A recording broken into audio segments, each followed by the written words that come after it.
Now then, and welcome to Football Manager 17 tactical analysis of a formation. Yes, a formation. This formation I will be doing from the ground up, from the defence up, and showing you all the details of how I choose the formation so that you can use it in your own game. Now, the first thing I do when I'm looking at a tactic for my squad in Football Manager 17 is to take a look at what I've got in the way of players and their ability. So here we are, I've got this Wolves save, which I'm doing for my Let's Play. You'll find the links in the description. And checking out where their abilities, the best players that I've got, the key players that I'm using, and where they are best suited, the best role. Now this is from not the selection info basic tab, but it is something that I customize for squad selection, allowing me to see the best position, the best role, and the best duty, and also the ability of the players that I've got. I go for a defensive tactic for when you're playing games that you're expected to lose. I go for an evens tactic, which is a tactic that is able to be flexible. You don't know, you're expecting a draw, you may be hoping to lean towards a win, but you don't know what to expect from your opponent, so you choose a tactic that is for those matches. And then you've also got a very attacking tactic where you can switch to when you know you're going to win. But for today, we're going to deal with the 4-2-1-3 defensive midfield wide formation, which I think is a very good defensive tactic. It also means that I've still got a straight back 4 and I've still got an attacking 3, which is what my team generally looks like it's got going for it. You see, I've got attacking right midfielder, attacking left midfielder. I've got a good striker. He's currently injured, but there's another striker not far away who isn't injured, all within the top here. And I've got a defensive midfielder sitting there as well. I've got the right back, and then we've got a couple of good defenders. Straight away, you can see the formation developing in front of us. So what I was looking for was the general shape of what team I've got. And from the looks of my team, I've got adequate defence in a flat back 4. I've got a defensive midfielder. I've got some good centre mids, but no left mid. So there's no straight 4 like for a 4-4-4 situation. I've only got a right mid. I haven't got any left mid. But I do have 3 attacking right and 3 attacking left and 2 attacking centre. So I know that the attacking central or the attacking midfielders is where it's at for this particular team. And then I've got a few strikers to alternate in the centre position. So what we got going on is a very simple, we're going to make it a counter-attacking. Now the way I'm picking these is I'm having the standard in the middle tactic. And then I'm going down to counter for the defensive tactic and up to control for the attacking tactic. Which means that the standard, where it's an evens match, I don't know whether it's going to go one way or another, I can then switch to counter mentality in the middle of the match, and it won't distract the players too much. They will understand just to drop back in defence a little bit more and throw the long balls into counter. Or if I feel like I've got the upper hand on the team already, I can use the control tactic and throw the ball in and have goes at lots of attacking. So for the counter-attacking strategy, that's what we're dealing with today, I would go with a very highly structured format, so that they know where their positions are and stay in their team shape. So I've always got that solid defence. So with the very strong defensive formation, with the quick counter-attacking attacking midfielders and striker, I am going to be going with the choices to make for a goalkeeper to start off with. Now, goalkeeper or sweeper keeper. Goalkeeper on defend is what we're going to use. The reason we're not using sweeper keeper is because we should already have the defenders sweeping up the loose balls and the defenders are there already. In a more attacking formation, like a really strong attacking formation, where the ball comes back over, the sweeper keeper can be very useful just to run out, halfway up to the midway line and kick the ball back into the attacking forwards to keep the attack going once they've cleared it. But in this case, we're going for a goalkeeper that's just going to defend his line, defend his box. With the fullbacks, we have the opportunity to go with a fullback that could be automatically set to defend or attack. That's a little bit more fluid, which would be for a different formation. The wingbacks that push up a little bit further and spend more time attacking. Definitely not right.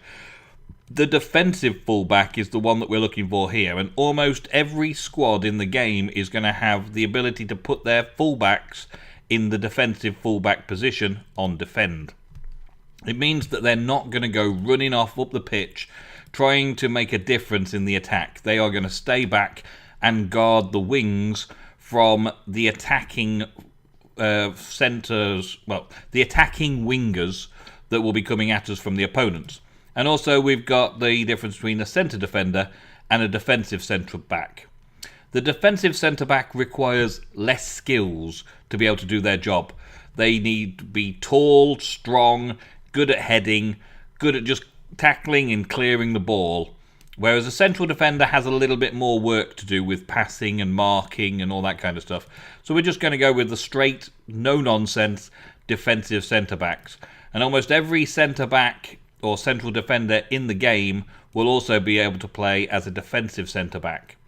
Now, there is also the ball-playing defender available. And if you've got somebody in your team who is a ball-playing defender, then this is ideal for this formation as well. Sticking in a ball-playing defender means that they will pass the ball instead of just clearing the ball into anywhere. They will launch a defense splitting through ball to generate counter-attacking opportunities. So in this case, we're going to land one of those into our squad. And I'll put him on the left. It doesn't matter. It depends on which way round you've got it. But I believe that I have a left centre-back who is very good at playing the ball through. So we'll have a go with that. And then with the defensive midfielders, we are looking at what we've got. Now, in a much more attacking format where we could possibly use a playmaker well behind, then I would use a deep-lying playmaker. But as I'm literally just defending in this formation, I'm going to go with ball-winning defenders. So they'll get the ball and clear it in a no-nonsense fashion, just straight, quickly lay it off to a more creative player. And we're just going to have those two ball-winning midfielders on defend. If you don't have that in your squad, then the ball-winning midfielder on support would be a good one, or the defensive midfielder on defend would be fine. But the ball-winning midfielder just goes a little bit more into the taking down the opponents with tackles, winning the ball back for the team before the defenders have to worry about it. And most of them will have the ability just to do a nice simple pass forwards to either the midfield or back to the defenders to clear fully up the field. Now, in this team, my centre midfielder, the tip of the mountain here, the centre midfielder could be a deep-lying playmaker, another ball-winning midfielder, but I've happened to have a box-to-box midfielder available to me in this squad, so I'm generally just going to use the box-to-box midfielder for this one. And that allows him to basically, when there's defending to be done, he'll be down with the defenders trying to win the ball. As soon as the ball goes up here, he'll be box to box. He'll go up to the box and he'll be part of the attack as fast as possible to try and keep the attack going. As soon as the attack fails, he'll run back down into the defensive position again and try and win the ball back. A box-to-box midfielder is ideal for this counter-attacking strategy. And then we've got the wingers. Now, both wingers, we could do advanced playmakers, inside forwards, wide target man. You can pretty much pick anything you want because the counter-attack needs to be swift. So long as the winger has a lot of pace and accuracy at crossing, which in this case is a winger with the support option, they will get the ball from the defender's clearance, run up the wing, cross it into the striker, and hopefully score a goal. So I'm keeping both wingers on support. It's kind of a standard winger duty, winger support, running up the wing, crossing the ball from the byline, and hopefully scoring a goal, which means we need a very, very good forward. Now, in most circumstances, I would recommend the poacher, so that the crosses that come in from both sides, they can just put their head on it or put a foot on it and just get it in the back of the net. A poacher would be ideal. But there are lots of other potentials as well. Up from poacher, we've got the complete forward, and we've got the false nine, and we've got the terraquartisa. I can't even pronounce it, but there's that one as well. I would generally go with the poacher, but the most common in teams that I've seen is the target man. Very simply, he will bring the ball down once it's been lobbed up. So as we've got all of these players trying to clear the ball up for the counter-attack, he will bring the ball down, control it, and then pass it to one of his assistants, either one of the wingers to take it to the byline and cross it back in for him, or pass it back to the centre midfielder so the centre midfielder can work it forwards and either pass it out to the flank or pass it back in with a through ball. So he'll hold up the attack just long enough for the counter-attack to be successful. And in theory, that should be great and should work. So with this team, we've got almost everything I desire. I've got a defensive fullback, a defensive centre-back, a ball-playing defender, a centre defender who can play left back and do the defensive fullback duties with still having 3 stars of his 3.5 stars, so he's still very good at it.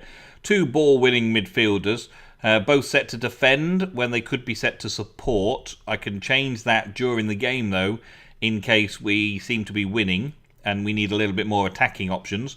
We've got the box-to-box midfielder, the 2 wingers on support, and the target man as well available for us.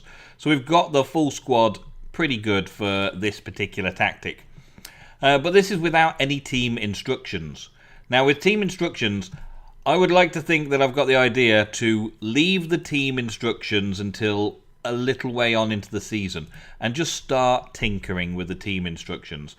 Let them get used to it to start off with, because there is a familiarity, and at the start of the season they're going to be very, very awkwardly adjusting to your formation that you want them to do, and each other, and knowing how to play.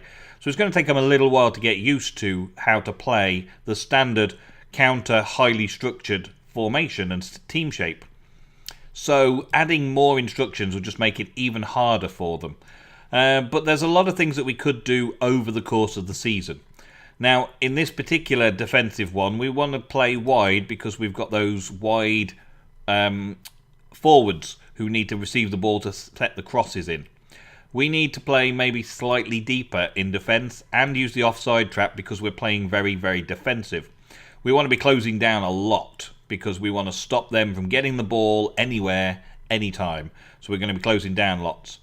We can use our attackers to prevent short goalkeeper distribution, and we could use tighter marking.